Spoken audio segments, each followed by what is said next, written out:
Good afternoon and welcome everyone to our lecture this afternoon.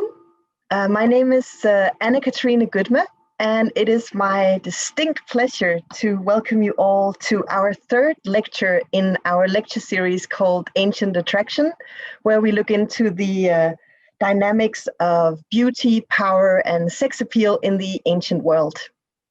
And our lecture this afternoon is presented by Dr. Omar N'Shea.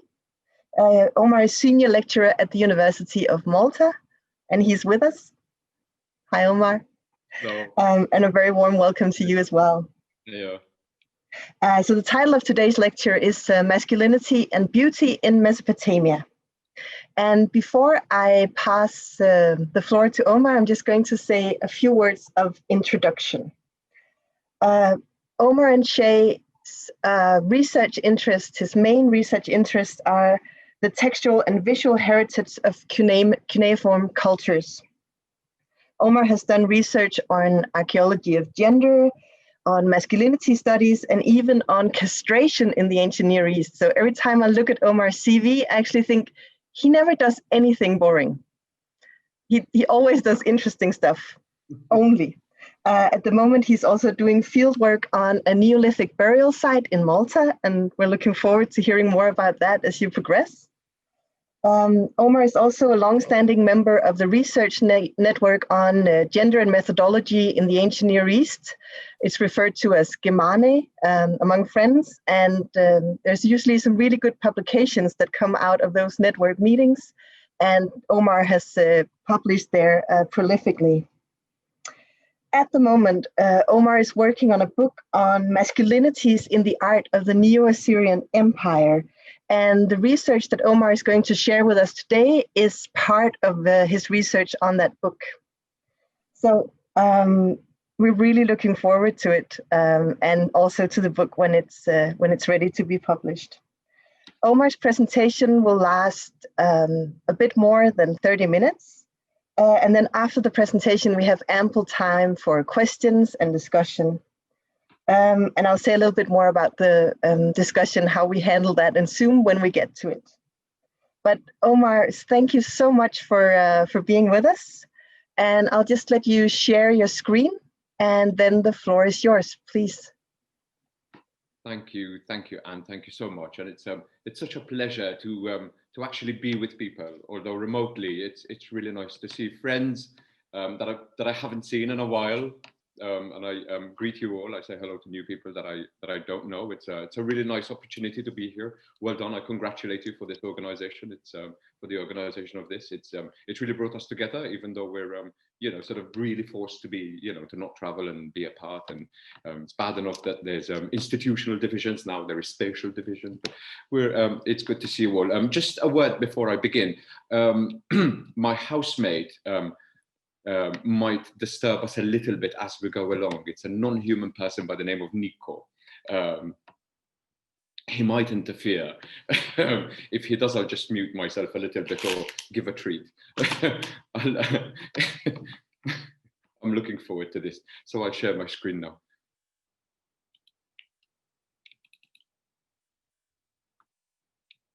Okay, here we go. Good. So my earliest encounters with, can you all hear me well? I just need a thumbs up to see that. Okay, brilliant. Thank you. So my earliest encounters with the art of Iraqi antiquity were primarily moments of intense aesthetic pleasure. I particularly remember my first visit to the Oriental collection of the Louvre Museum and being almost magnetically pulled by the pinkish triangular sandstone monument on which the victorious Naram Sin lorded his practically naked, taut and heart-bound body over the emasculated and vilified bodies of the Lullubi at the end of the battle. Later, when I came across Irene Winter's study of the sexy and lithe body of the king on this monument, I could only nod in agreement with her. Back in London, when I visited the Western Asiatic antiquities, I distinctly recall my viewing response to the Neo-Assyrian bas-reliefs from the palaces of northern Iraq. Why such beautiful bodies? Why are these men so beautiful, swarthy, and handsome? If the central figures depict sovereigns, why the need to intersect strength, beauty, and bodily decoration to such a wild extent. My eyes flitted every surface in search of equally pleasing images of women, but alas, the only Neo-Assyrian ones that do portray the female counterpart were either in the museum storerooms or in fragments in different parts of the world. Luckily, they can be seen in their ensemble today, as we have just seen a few weeks ago in the work of Amy Gansel. Something about the way masculine beauty is studied in academia and in popular culture today leaves a slightly bitter aftertaste.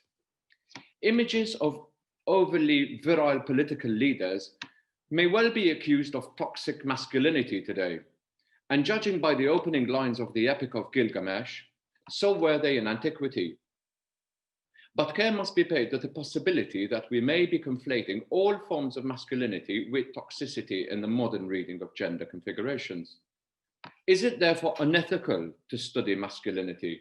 Is it doubly unethical to study masculinity, not so much to demystify it, as to find out why it was celebrated in Antiquity rather than vilified?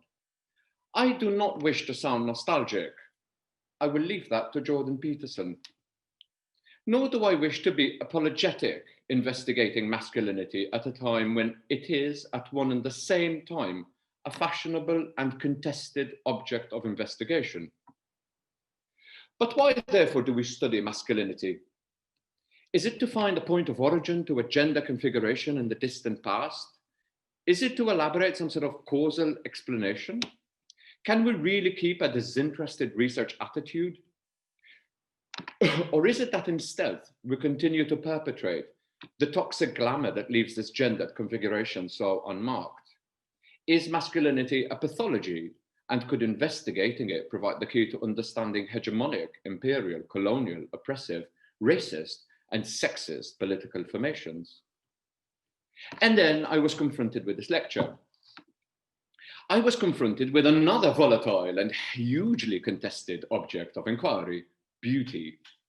What can masculinity studies tell us about male beauty that we could not read otherwise?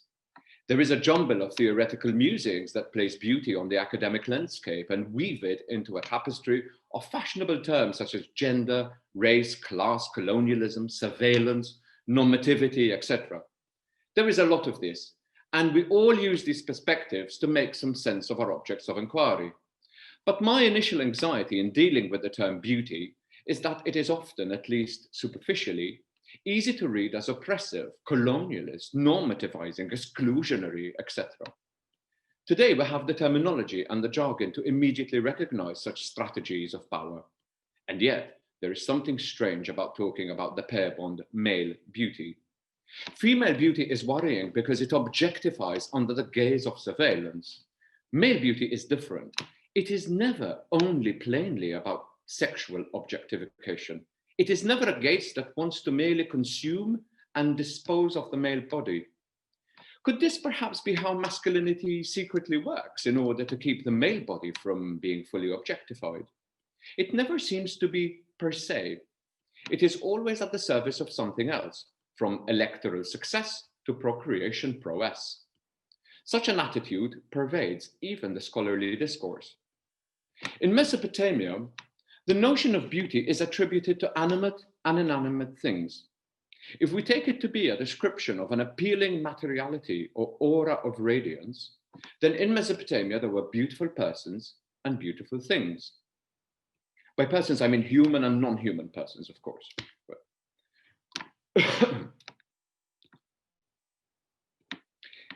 Beautiful persons and beautiful things that were described in this way on the basis of an existing set of criteria that ancient authors and artists, with their audience eminently immersed in the culture of production and reception, did not need to elaborate on. For example, we have no treatise on beauty, and therefore we need to work in other ways rather than reading the record directly. But the focus here today is on the intersection of masculinity and beauty. In the field of astrology, the study of male beauty started in a sort of, active, reflexive sense. With a groundbreaking article for gender studies in art history and astrology by Irene Winter in the late 1990s. Many followed suit, but in most cases always under the spell of this work. Winter here argues that masculine beauty was a thing in the era of Naram Sin, that it underpinned the construction of hegemony so essential for the emergence of the state. If the state equals the body politic equals the body of the ruler, then good formation was required of the ruler in order to represent, embody the good formation of the state. Beauty, therefore, was not just a thing to arouse the beholder, but it was a way of indicating stability and strength of the state. Although many argue that this mode of representation discontinued in Mesopotamia, I have elsewhere argued quite the opposite, that the king's body, body politic, and the state are equated at the level of a beautiful embodiment can be seen in a number of media, namely the Epic of Gilgamesh, the poetry of Shulgi, and Neo-Assyrian texts on the creation of king. What is deeply problematic, if we employ the masculinity lens, however, is the way men deal with the overt libidinal gaze of a female that objectifies their male beauty, and how men respond to the gaze, libidinal or otherwise, of other men who look at their beautiful bodily attributes. How, therefore, do we read the heterosexual, the homosexual, and the homosocial erotics of the male body beautiful? I suggest a number of ways.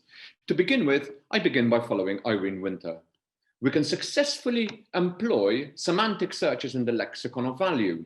For example, we have the word dumku. Now, because of time, I will shorten this section. Okay, this is widely available in the literature already, okay, especially in the article that I've pointed out.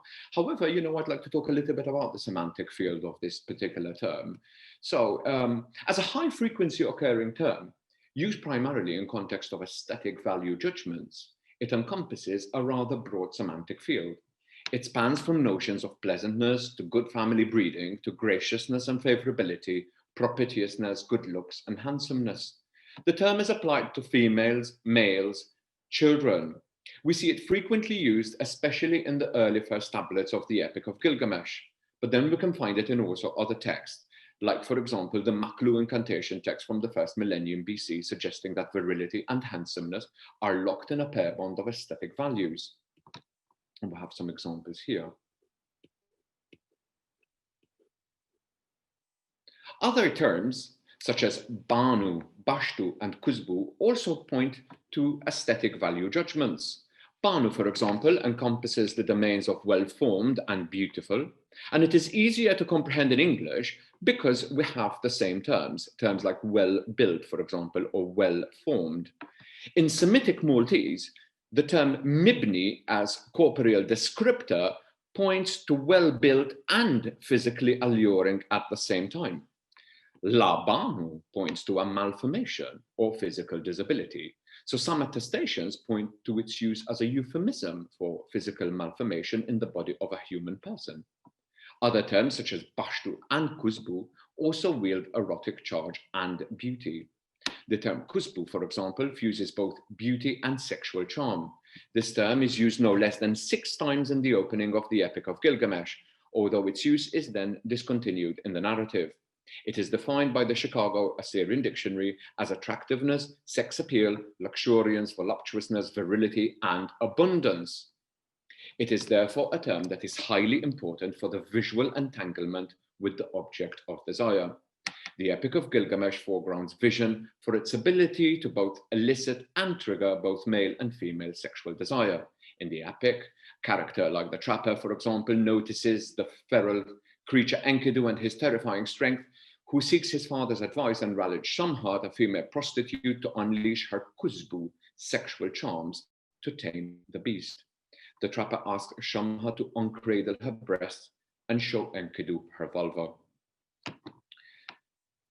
Another suggestion of coming to terms with this is to address the politics of looking at the beautiful body of Gilgamesh. Right at the start, Gilgamesh's beauty and allure are described in waves of libidinally charged poetics. His body is glorious, his delights complete. He is most handsome.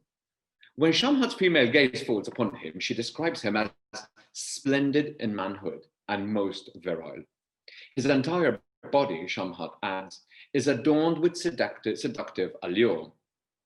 If, as Winter has noted, this seductive allure or kusbu emanates from the body beautiful as some sort of pheromone to erotically charge the other, and if, as Neil Walls notes, this term is applied to the body of the king, then he who is erotically objectified here is none other than the sovereign himself.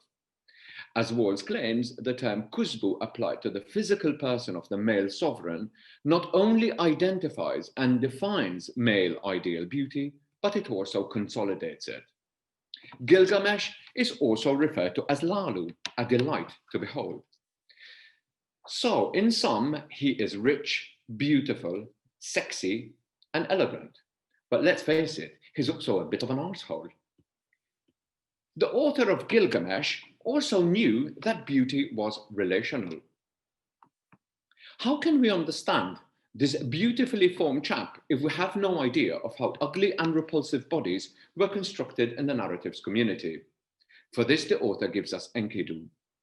Entering the story as a wild feral man who knows nothing of what it is to be human, Enkidu is the very embodiment of the Chthonian currents of being. The animal idyll is disrupted with the introduction of Enkidu as a dangerous predator, Etla Shaggasha in Akkadian, who, experienced in combat, is feared even by lions. Enkidu is an amalgam of wild man, warrior, and war god, and a far cry from the elegant, sexy, and urbane Gilgamesh. Enkidu is strong, powerful, like an astral body, and he is dressed like Samukan. That is, he is hairy all over.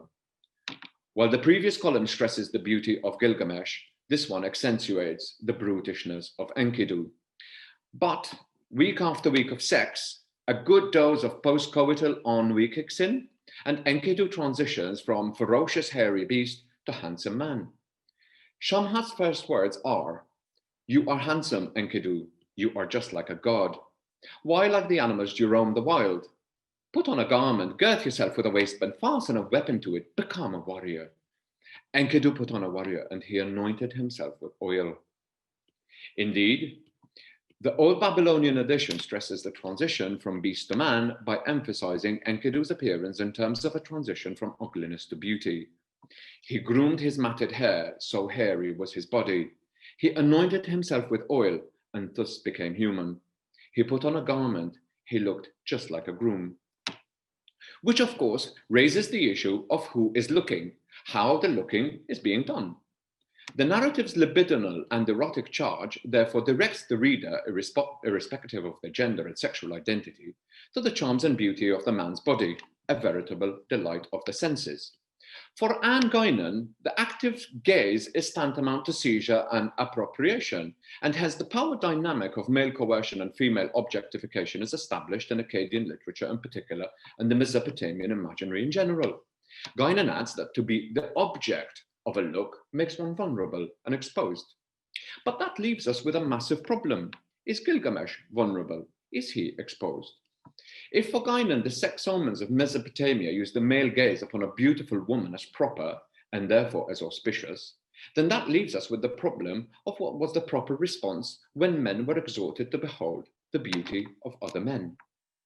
And yet, in a total flip of the libidinal poetics of the gaze, Tablet 6 of the Epic of Gilgamesh introduces the macho male hero of the story in a scene that, although stock and familiar through many narratives, such as the biblical story of David and Bathsheba, it replaces the female as the object of, firstly, the voyeuristic gaze of the reader, and then the one who appropriates the gaze of the rapacious subject in search of sexual fulfillment in the object. Like Bathsheba, like Hathor, Ereshkigal, and others, Gilgamesh is secretly being watched, and his beauty suffuses the scene.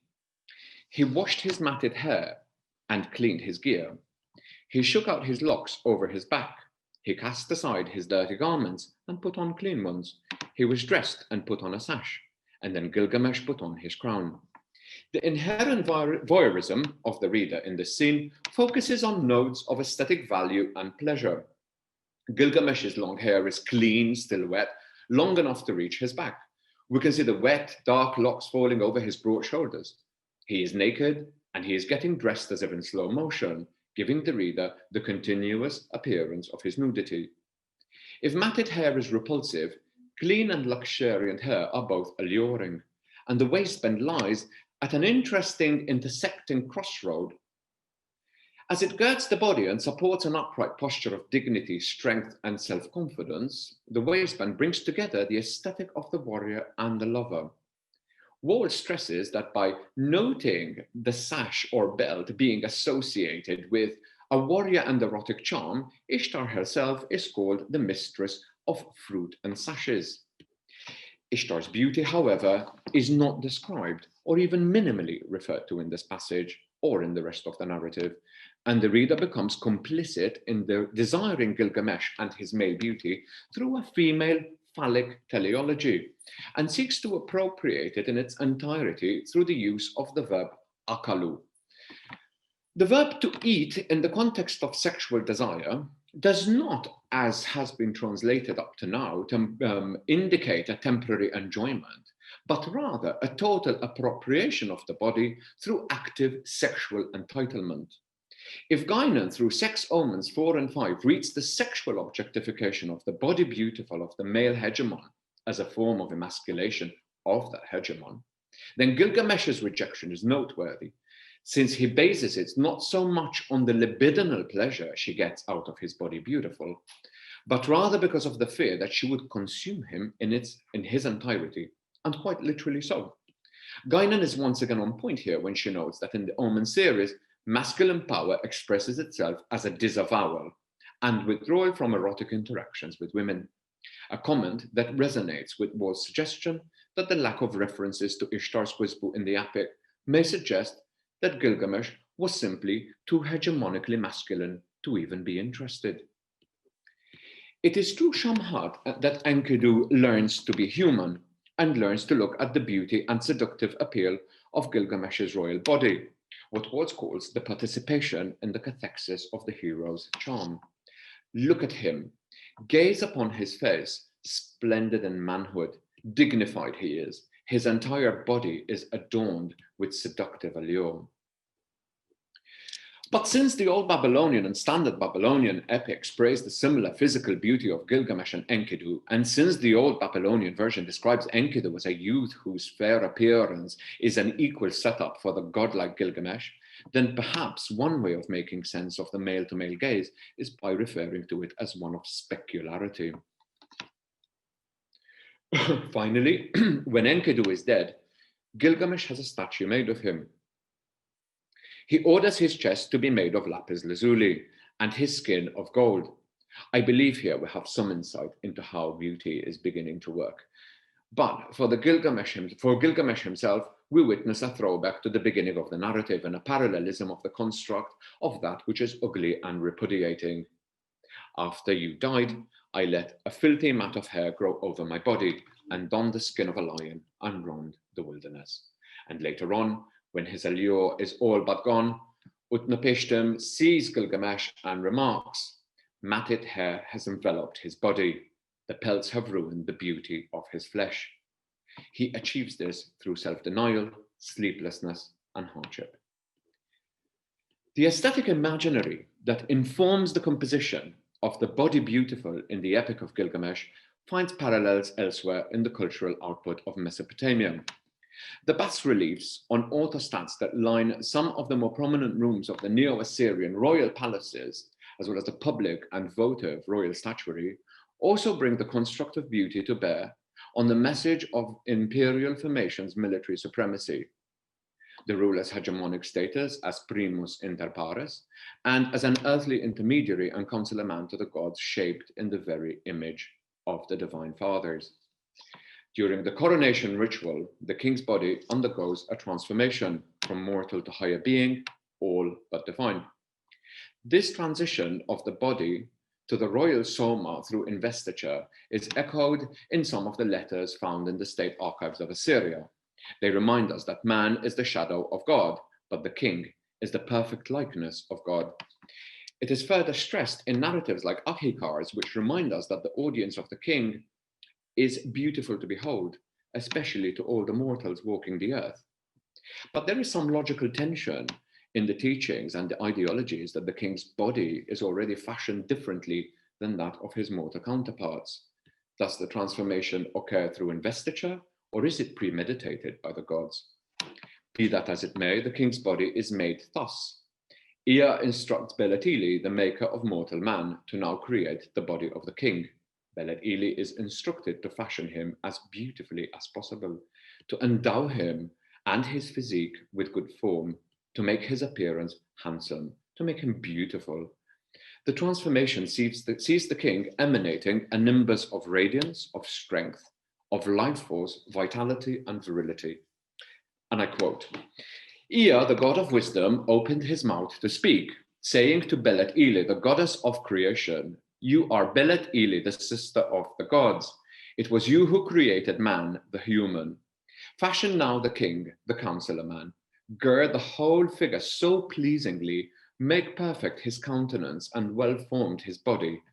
And Belet Ili fashioned the king, the counselor man.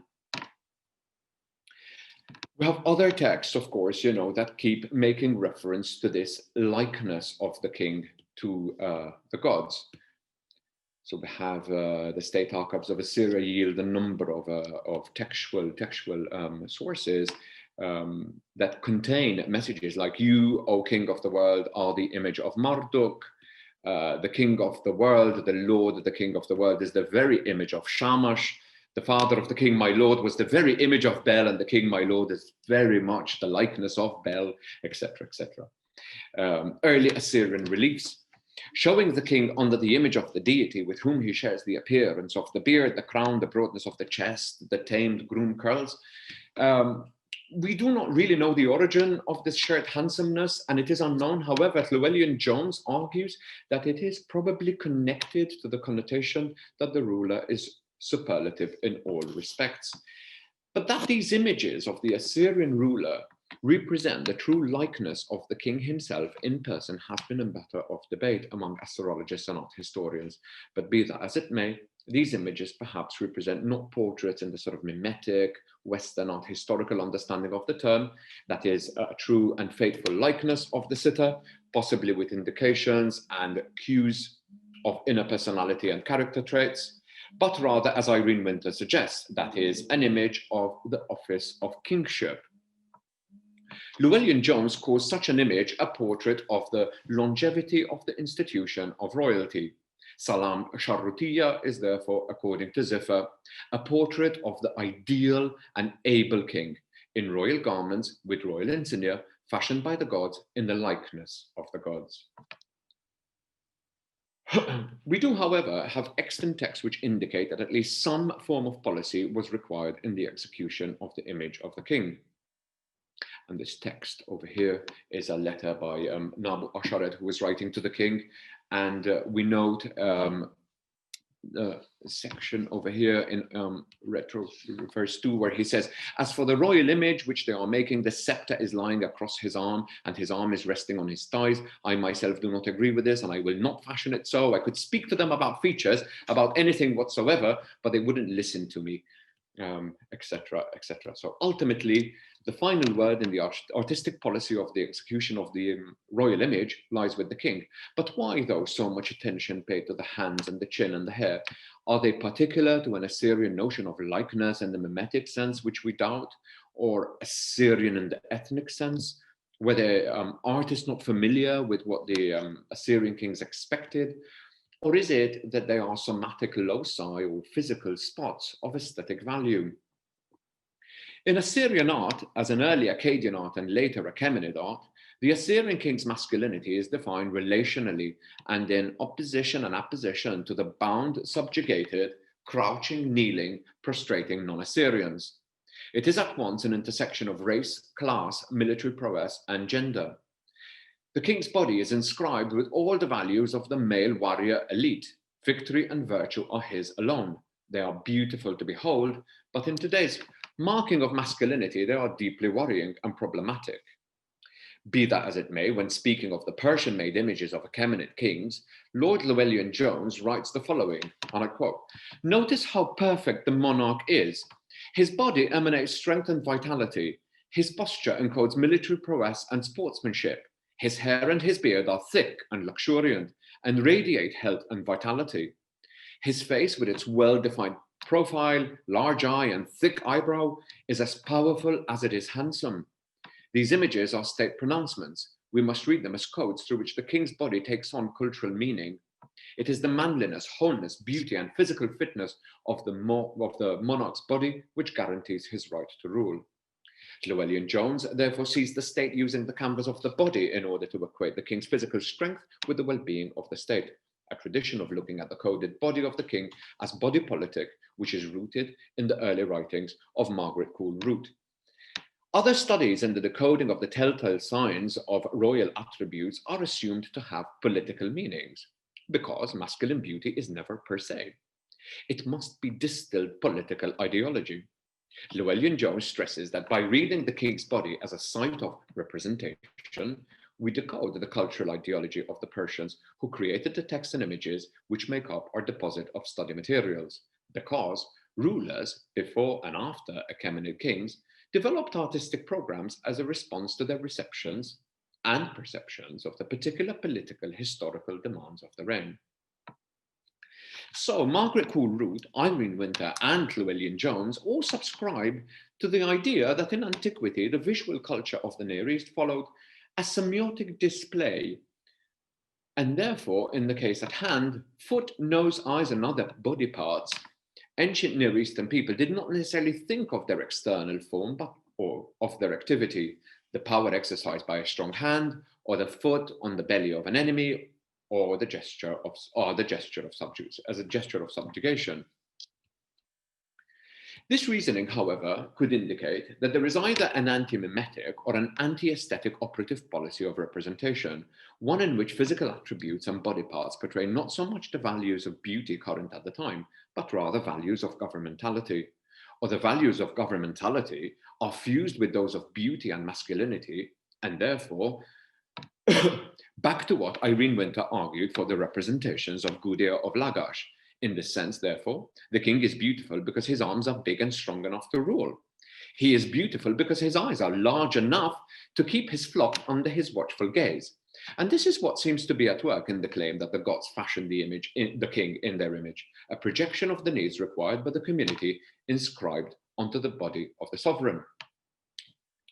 Furthermore, ancient Near Eastern art historians and art specialists like Llewellyn-Jones and Zainab Bahrani know that the head is the locus of the most aesthetic effect. As the life force of every human person, the head is the apex of the somatic hierarchy, a synecdoche for the entire body. The Neo-Assyrians' frequent reference to decapitation in comic and serious scenes from the battlefields and afterwards point to the notion that the severed head represents the entire annihilation of the person from existence. Julian Reed and Rita Dolce present evidence of the enduring practice in ancient Near Eastern antiquity of carrying the severed head as a trophy. Also, this hierarchical relationship to the body lies behind the use of the term head to refer to the sovereign command of the community. It is thus that Shah Reshi refers to the court officials who belong to the service of the head, that is, the king. But the king's head, as well as that of the crown prince and the courtiers, are groomed to perfection. Long black hair where color is still visible in some of the reliefs, ending in rows of curls that are carefully twisted by professionals using unguents, oils, and fragrances to keep in place, keep it shining and keep it perfumed. We are reminded of Ishtar's voyeuristic gaze on Gilgamesh, washing his hair, with his clean locks falling to his shoulders and his back. As in the epic, royal Assyrian hair is groomed, thus an indication that it had to be tamed. Enkidu's body hair, once an animal's coat, much like his earlier version of self, had to be tamed and groomed the moment he transitioned to manhood. The beard, also groomed, was more sumptuous and imposing than the hair. It has rows of twisted curls, it's thick and luxuriant. The beard was seen as the locus of aesthetic manliness, and because of that, also the locus of potential shame. The Assyrians seem to have had a penchant for making men of marginal masculinity wipe the king's feet with their beards, or to outrightly shave it off for them and rob them of their manhood. It may be instructive, therefore, to think about Esarhaddon's lavishly long and imposing beard in the stela from Zincirli in light of its compensation for the well-known disability that plagued him for a long time. Many internal court letters attest to his disability, and the artistic policy of representation takes an unprecedented direction in his reign. Although factors like the stability of the administrative core and the loyalty of aspects of the administrative task force may arguably lie close to the policies of representation, the fact that the king continually resorted to the substitute king ritual, in which the king recused himself from ruling in order to avert inauspicious events from undermining the throne, did not bode well among the communities in the Assyrian heartland and abroad. Hence, the channels of value, that is, the loci of beauty and power, were overemphasized. That is, the long beard, the hair, the height, and the build. We need to be reminded that the Assyrians never composed in this way. So this is a sort of, unique composition in terms of, the sort of asymmetry in the size of the person in the stele. We never had this, the king being so much larger than either the enemies or even the internal courtiers. The beard is also indicative not only of mature masculinity, it was also an indicator of a positionality within a continuum of masculinities. It was perhaps more useful in a male society that neatly distinguished between different configurations of masculinity. There seem to have been men whose bodies were intact and therefore able to father. These were referred to as Shah Zikni. There were also the Shah Reji, those chaps who for most of the history of Assyriology fell into the cracks dividing philologically bickering camps, the so-called maximalists who accepted that Assyrian castrated boys for royal service, and those who fall in the minimalist camp, who argued that this could never have been the case. Either way, the bearded male was relationally placed with the unbearded one, and close examination, such as that carried out on the palace reliefs by Julian Reed, shows that the history of accession to prime proximity to the king sways over time. Unbearded males were only marginally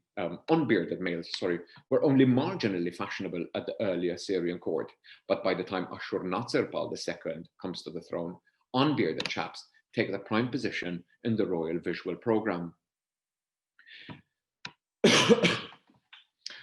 In the royal visual program of the palace, indicative perhaps that beards were actually far less common in elitist spaces than we supposed earlier. The texts mirror the reliefs in the juxtaposition of the bearded and beardless males.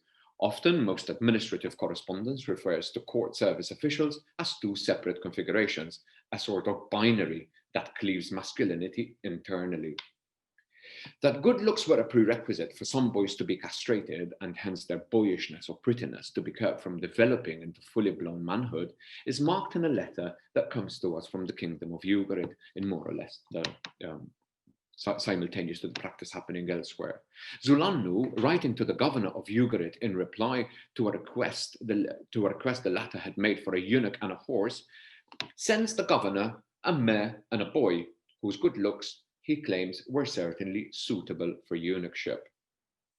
He writes, "Now, as my brother wrote concerning a eunuch and a mule, and as concerning a horse, I herewith send my brother one mare and one boy. May they make him into a eunuch. He's very good looking." Beauty, of course, may have been a blessing in some cases, but a curse in others. The head was also marked with beautifying accessories like earrings, bullet-like droplets worn by semi-divine creatures, kings and their courtiers, and the piercing done to both lobes. These droplet earrings had symbolic but also aesthetic allure. Like other accessories, they extended the facescape and became body prosthetics associated with prestige, luxury, and beauty. The face, on the other hand, becomes radiant and benevolent when it is beautiful, as attested in the royal inscriptions. Indeed, what Westenholz and Amy Gansel both argue for femininity, beauty, and erotica as intersecting in adornments and jewelry can be said of male body decoration, which equally fulfills the function of directing the gaze to specific focal points of the bodyscape. Now, this idea of the beauty of the head and the beard brings us to an uncanny intersection. One solution to the problem of looking was proposed in the late 1990s by Irene Winter in the groundbreaking article already referred to. For Winter, the beautiful, lithe, Callipygian body of the king can be looked at libidinally by women, while men look on in a fusion with and subordination to power and authority. When probed, this elegant reading does not elaborate logic for the being viewed, and leaves radically under-theorized the surplus libido that floats around when the homosocial gaze sublimates male beauty and its extension, sexual allure, into political signifieds. For the Neo-Assyrian period, a possible solution to the problem of looking at beautiful men has recently been proposed by Julia Asante. In an otherwise splendid essay on the gendered politics of looking in Assyrian art, Asante outlines the many directions of the male gaze at play in the palace reliefs. There are, indeed, many men looking at men. I would say that masculinity is the ambient gender configuration in Assyrian art. Asante traces very carefully the emergence, or rather the political foregrounding, of eunuchs in the Assyrian court. However, she also reads their insertion into the foreground of the visual field as a means to avert the libidinal, desiring, objectifying, colonializing male gaze from the body of the king. She writes, in order to deter men from ogling images of the king, artists developed techniques along two lines: super-masculinizing the royal figure and juxtaposing it with forms associated in the ancient mind with feminine characteristics. The latter technique works to deflect active desire away from the royal body. These devices were not fully realized until Ashur Natsirpal's northward palace reliefs.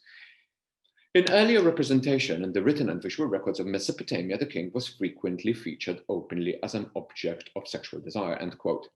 Never mind the issue of mapping the bodies of eunuchs along liminal and or feminizing lines, a stance that is nowhere suggested in the data sets. Actually, quite the contrary, because Shareshi persons are invariably referred to as men, as valiant men who could have risen through the ranks to attain top posts in the military, with direct references to their manhood, even in formal compositions such as the royal inscriptions. My suspicion here is that these stories come in from later Ottoman courts, and they found their way in the interpretation of practices in the ancient Near East. But back to looking, or rather not looking, at the king. This claim is tantamount to saying that in Assyrian art, with its taboo on men looking and gazing libidinally at the beauty of the king, embarks on a dampening of erotically charged male beauty in the figure of the hegemon, in order to reconcile a heteronormative male viewer with his desire for all things feminine, even if that rested in the engineered body of a male whose castration deprived him of a beard. Such an argument, however, collides head-on with the extant evidence from, among others, the Epic of Gilgamesh. And I will race on to a conclusion here because I see that it is time to end, okay? Hopefully we will see, the 4 or 5 pages of argumentation in the publication. But in conclusion, I have tried to stress 2 things, basically. First, that there is an existing continuity over changes, that I try to emphasize some continuity over changes in the modes of representation in the Epic of Gilgamesh and the figures of Assyrian kings, and how to look at them, with regards to the Mesopotamian imaginary in general and the Neo-Assyrian in particular. So rather than read the Neo-Assyrian record as vastly disentangled from the broader context of experience, production, and reception, the data indicate that a deep-seated cultural construction of the male body and how to inscribe beauty onto it circulated across the region over space and time. Secondly, I also tried to foreground these deep-seated continuities over innovations and changes to the nexus where masculinities and beauties meet a little bit more generally. By emphasizing these continuities, I seek to begin a conversation on the deep-seated nature of the construction of gender and beauty, of the way both domains percolate to the point of becoming a quasi-essential aspect of personhood that can last over time and therefore raise fundamental issues of intertextuality and intericonicity, a term which I borrowed from the recent work of Davide Nadali. Recent discussions on the construction of identities and other categories of analysis have made light of the propensity for these very objects to change over time. But by looking at the deep-seated Brodelian continuities, perhaps some of the heritage of Mesopotamia becomes more palpable, more tangible to us today. And it is to this notion which I go to in order to make some sense of my initial fascination and aesthetic appeal with the artistic endeavor of ancient Iraq. Thank you very much. Thank you very much, Omar. This was wonderful, and I'll just give you a Zoom applause here. Thank you. Thank you. So now we have time for questions or comments for Omar's talk. And I would like to ask you, because we're more people here today than what I can fit in one Zoom gallery, if you would like to make a comment or ask Omar a question, please send me a message in the chat, and I'll make a speakers list based on the chat, and we'll try to take as many questions as we can in the remaining half hour that we have. So, so please go ahead.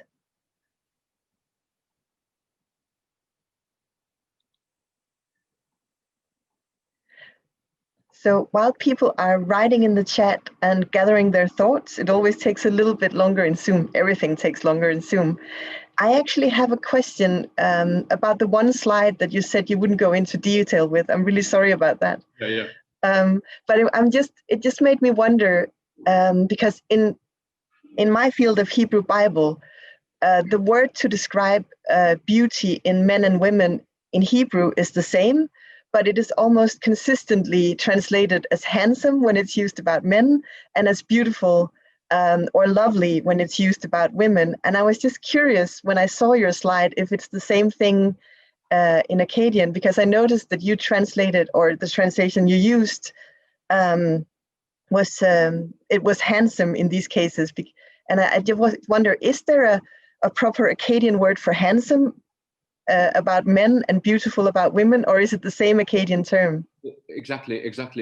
You know, as you know, to the extent of my knowledge, of course, there is the term is used for human, non-human persons and objects indiscriminately. So again, you know, we need to sort of rely on you know, appropriate translations. Very often the translations are not averse to using beautiful, for example, for you know, describing male figures, which normally isn't done so much in English. And as you say, you know, the sort of default mode is to go into handsome, and so the gender distinction happens in the translation. But it's interesting that animate and inanimate objects, you know, all get the same lexical markers, basically. I see that there is Amy. Oh, you don't have to worry about the chat. I can do that, and then you can worry about replying. But Amy has a question about. Well, I can actually let Amy ask her question herself. So please go ahead, Amy. Okay. Hi. Thank you so much. So I like how, you know, we need to define beauty as the opposite of ugliness, or if not the opposite, a difference from ugliness. Yeah. So it's well known, the Akkadian and Sumerian terms that we find for beauty that we can search in text. In terms of ugliness, are there also specific terms, or are we looking more at descriptions in negative context? Precisely. Thank you, Amy. Thank you so much. It's a really good question. I've been working on this as well. You know, this sort of, you know, what happens on the other side. Therefore, you know, if beauty is this, then what is it not? Right. And very often we have these, as you say, these descriptions, really. So comparisons. It happens through comparisons. So, for example, when Ashurbanipal is talking about Teumman, he says, "Oh, look at him. You know, he's as ugly as a Gallu demon." So, like that, he's got the image of a Gallu demon. So it is that in our visual tropes, as we know from the work of Megan Cifarelli, you know, there's a lot of crouching and groveling, you know, etc., to describe, you know, the opposite of the upright and erect stance. But in the language, this is what happens. So there are comparisons to particular demons or creatures or animals, even animals that do not carry the dignity of the lion and the bull. Thank you. Thank you. So, any other questions or remarks? Please go ahead. We have one here from Mary Jane. Mary Jane, please go ahead. Thank you. Okay, I have perhaps it's more of a curiosity question, but we will see. Castration and the beauty of the eunuch is something that comes up throughout throughout ancient literature. I know where I work, especially in Roman archaeology, and we have eunuchs who are very important to, for example, they're the priests of Cybele. But one thing that I had never really thought of before is the idea of really preserving beauty through the act of castration, and what aspects of beauty could be considered to be preserved or even enhanced through that procedure. Thank you for the question. This is a subject that fascinates me as well. Actually, it's something it's a big part of the work that I'm doing. Is I have been looking at this idea of like a big part of my PhD was actually working with the material. Stephanie Buden is here. Hi, Stephanie. Together we worked on one of the earliest things that I wrote was, about castration as a form of political maneuvering, and a political decision to do this. So in the Assyrian period, we don't have any references to the preservation of beauty, right? None whatsoever, at least no textual that we know of up to now, right? So no reference to the actual appearance of these persons. The example that I cited was from a letter from Ugarit. And that sort of surfaces later on. We know that later on the reference is made, to the appearance. In the Assyrian period, there is none whatsoever. The Middle Assyrian evidence associates these persons who are called shareshi with the female quarters of the palace. There is a reference that says, they need to be checked. Maruru is the term in Akkadian. They need to be checked. There is some uncertainty about the translation of this particular term, whether it's check for the go, but the crushing of the testicles or not, because this seems to have been the practice in the Assyrian heartland. But absolutely no reference to the appearance. But what we seem to glean from this Ugaritic evidence is that because it's happening in the context of his appearance, right? So castrate him because he's pretty, then there is this sort of prettiness, like the voice, right? We know from later periods that the voice, does not develop into a mature adult male voice when that happens. And so, and also later references to the preservation of a certain appearance of the face, because basically I think what is happening is the beard isn't growing, right? So because the beard isn't growing, there is a sort of prepubescent, look that is preserved. Thank you. Then we have a question from Jan. Jan, please go ahead.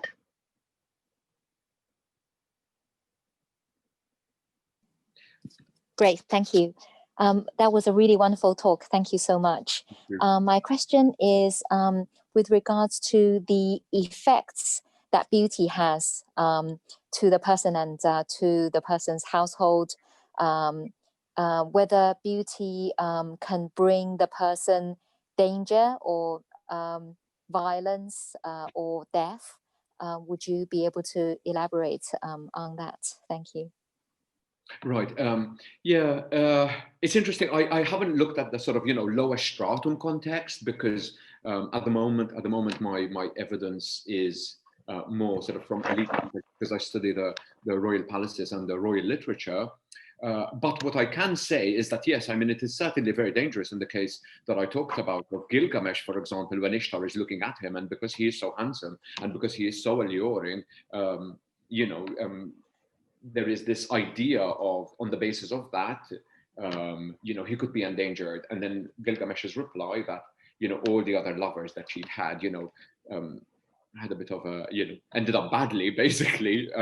Then beauty is, certainly has a dangerous aspect. There is a dangerous aspect to it, absolutely. I'm sure that if we were to look elsewhere, we would find, but it's a good thing to keep in mind when I'm doing my other readings, absolutely.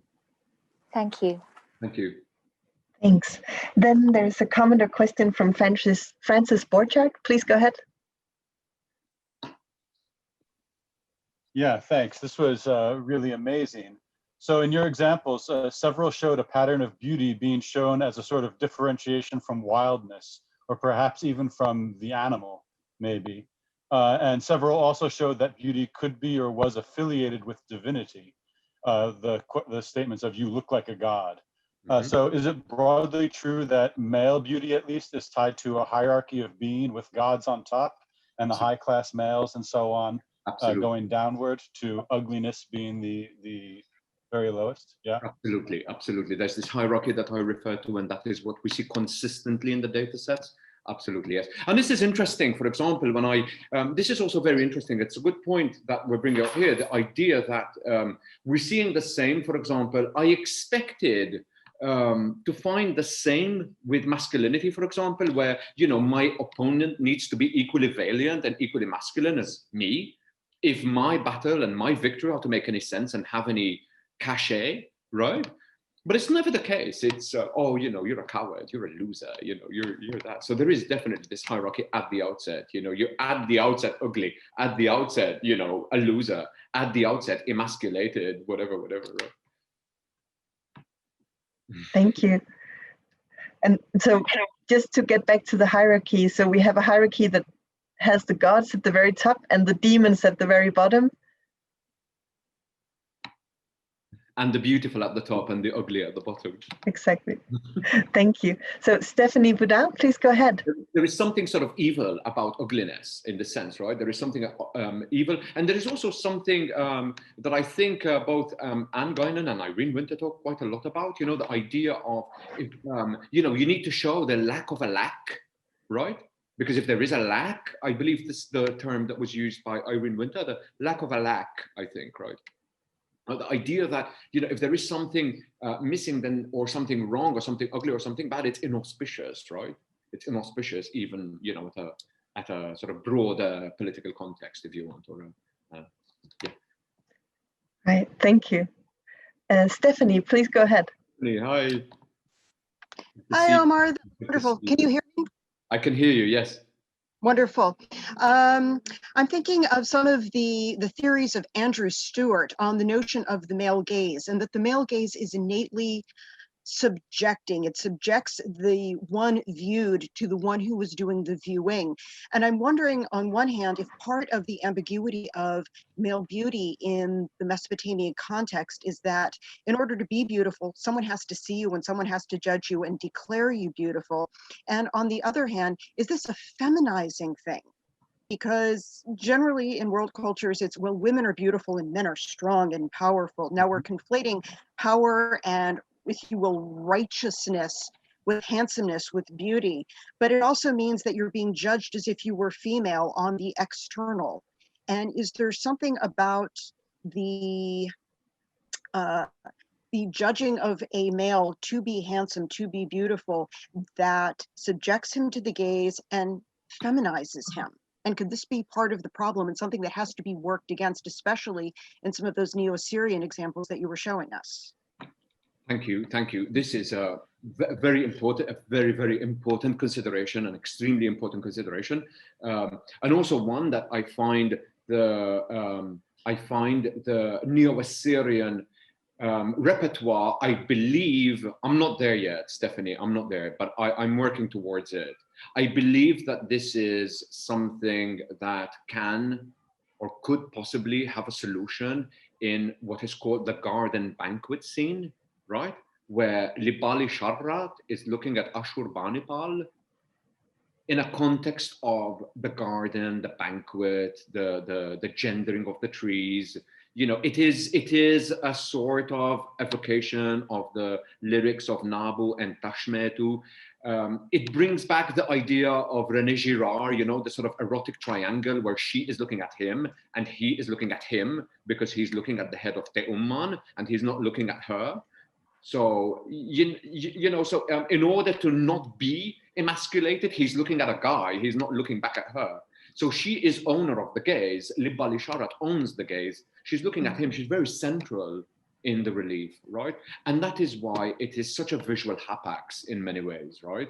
So that is a very problematic relief because it really brings this into the conversation, into the fold, as obviously does the fact that when Enkidu appreciates the body of Gilgamesh, he does it through Shamhat's eyes.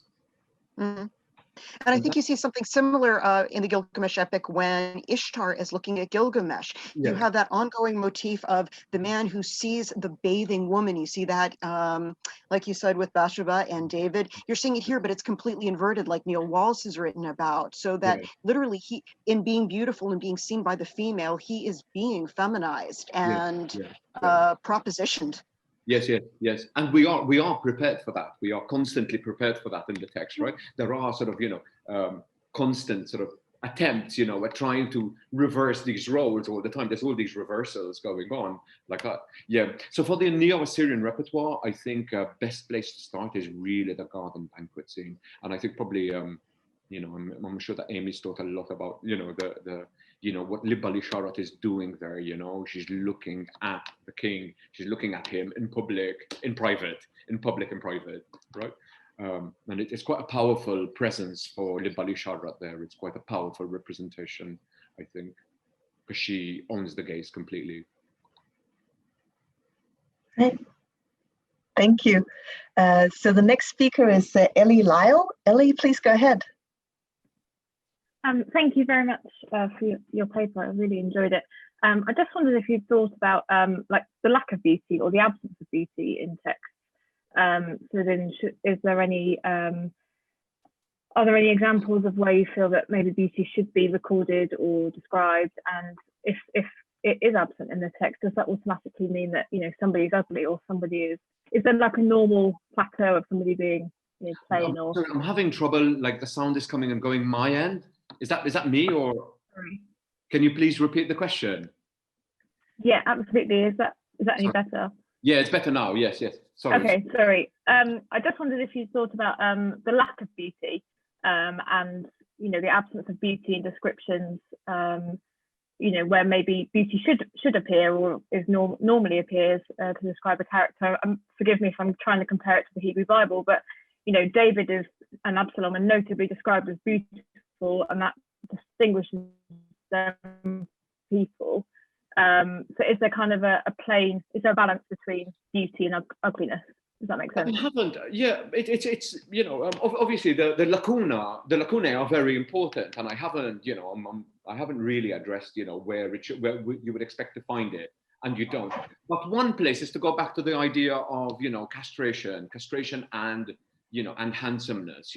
I did expect to find it there, and I didn't. I also expected, and it wasn't there. I also expected, when the craftsmen are writing to the king, giving instructions on, how to execute images, etc.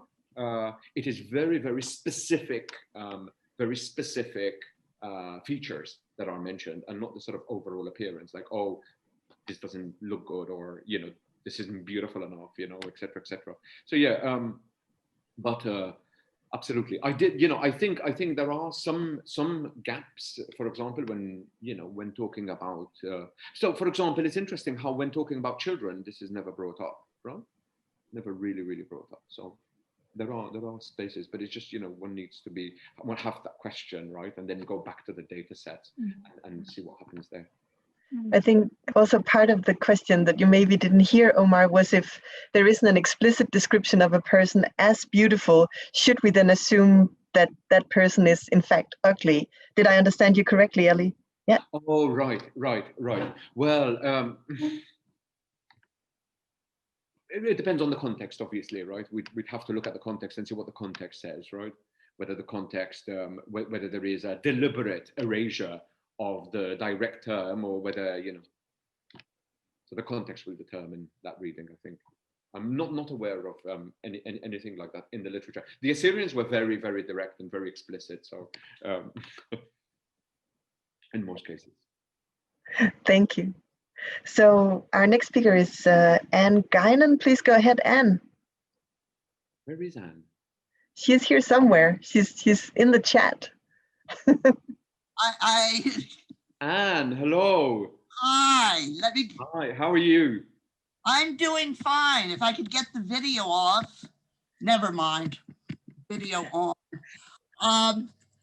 I was really interested in what you said about eating in particular, because I've always looked at, I've just dismissed, I've just sort of dismissed eating into sex omens without really thinking terribly deep about it. And I don't think I could get to my text quickly, but there's one about eating and then trembling when you have sex. And there's something, the Poetics has zikpu, height, as the prediction. So thank you very much. That's just, I'll relook at it. And one other thing I wanted to say is when there is the female gaze, it is a product of the hegemon. It's a reversal and a switch, but it doesn't break free from the hegemon. It's still appropriate, right? Yeah, it's appropriation, absolutely, but almost illicit appropriation. Appropriate appropriation.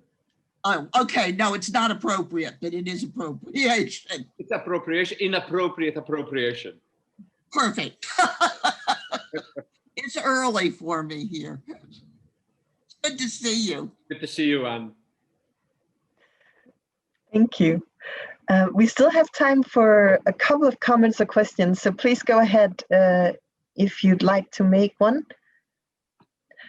I was thinking also about what we talked a little bit earlier about castration and what kind of features. I think it was Mary Jane who mentioned what kind of features is it that castration preserves, because last time, which I think is 3 weeks ago, in our second lecture, we also talked about the importance of youth and how youth and beauty is often associated with one another, at least in the Hebrew Bible.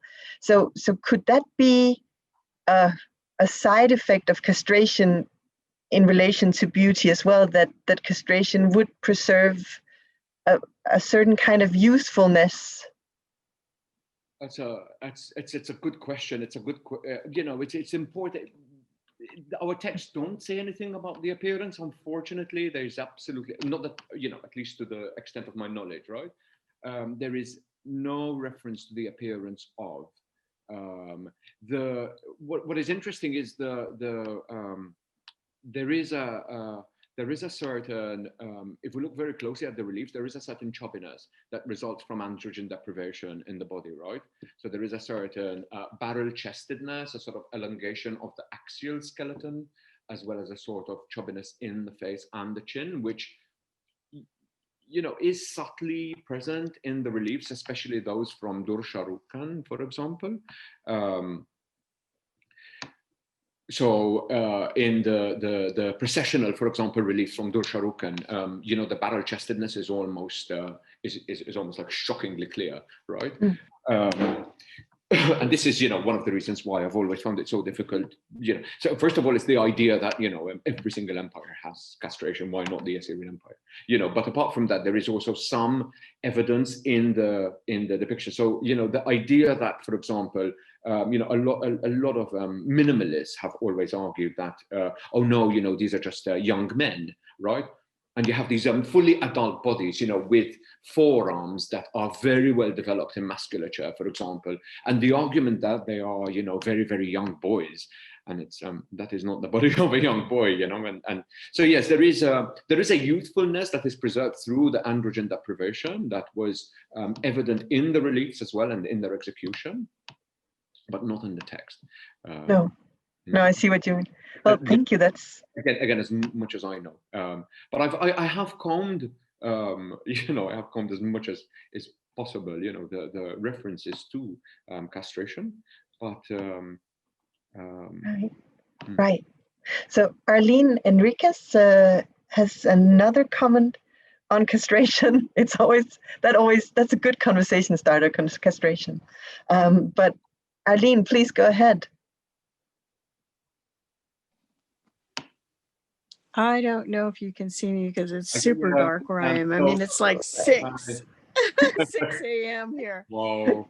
But my point is, like, especially like in a lot of my anthropology studies and everything, a lot of it, sometimes they'd use castration to remove rivalry later on. Like the boy was really beautiful, So in this way, he can be useful, not killed outright, but he's castrated. You know what I'm saying? So I never know if they're doing it just to eliminate potential future rivals.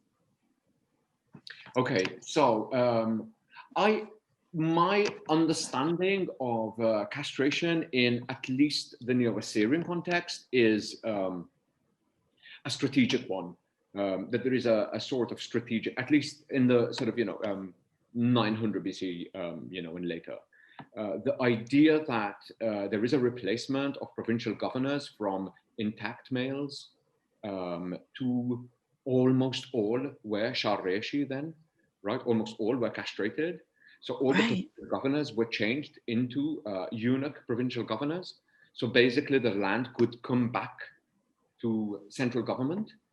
So that is a sort of neat political solution to an existing problem of, what happens when, what happens with succession, for example, So there is political strategy involved here, right? Right, and they were also used in the harem, so off they go, So we have evidence from the Middle Assyrian period where of the presence of Shareshi in I think in Assyrian studies we don't go so far as to say this is a harem, but definitely a sort of women's quarters, shall we say. We know that Sennacherib, for example, dedicated a part of the palace to his wife.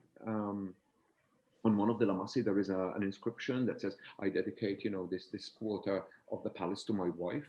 So there may have been the queen's quarters. I think Amy is probably a better knows more than I do about the sort of that part of the Assyrian repertoire. But in the Middle Assyrian period, there was the presence of Shareshi in the female quarters that were being checked, right? They were being checked just to ensure that the crushing of the boards had taken place, basically. That's just fascinating. Thank you. Yeah, totally. It is a really fascinating topic. So there is that, and then obviously the names were changed. So there was discontinuity with the connections with the family. For example, they attained new names. Some of them had theophoric elements like Ishtar in them, etc., etc. And some of them had, the word Sharru, so reference to the king. So I am of the king. So they become the king's property. So essentially what we're seeing is in an early sort of Foucauldian stance, if you want, a sort of management of the body and reproductive body of the other, So this is how you become a subject of the state. You become an implement in the bureaucracy of the state, as it were. At least this is how I read the data sets. And this is how I've read the data sets when with Stephanie's proposal to write the article on units. Yeah. Great. Thank you very much. Thank you. We're approaching the end of our time, unfortunately, so there are still a few questions in the chat that we won't have time for. I'm sorry to those of you who didn't get an answer this time, but thank you so much to all of you for participating in the discussion and asking good questions, making good comments, and thank you especially to you, Omar, for sharing this wonderful lecture with us. So thank you very much. Thank you. It was so nice to see you all here. It's brilliant. And thank you, Anne, for doing this. Thank you for organizing this. Well, it's my pleasure. Well, before I say goodbye to you, I'm just going to mention that in another 2 weeks' time, we have another lecture in the series. And next time is on Friday, November 27th. And again, it's at 3 p.m. Oslo time. And we have Dr. Mary Jane Kyler, who's an assistant professor and research fellow at our neighboring institution here in Oslo, the Norwegian School of Theology. And Mary Jane is going to give the lecture, and it's called Guests, Gods, Heroes, and Hierarchs, the Fragrant View of the Mycenaean Palace. So I'm looking very much forward to that as well. And I hope many of you will join us in 2 weeks. And then again, thank you so much, Omar, especially to you. This was wonderful. Thank you to all of you for coming, and have a lovely weekend. Thanks. Bye. Bye.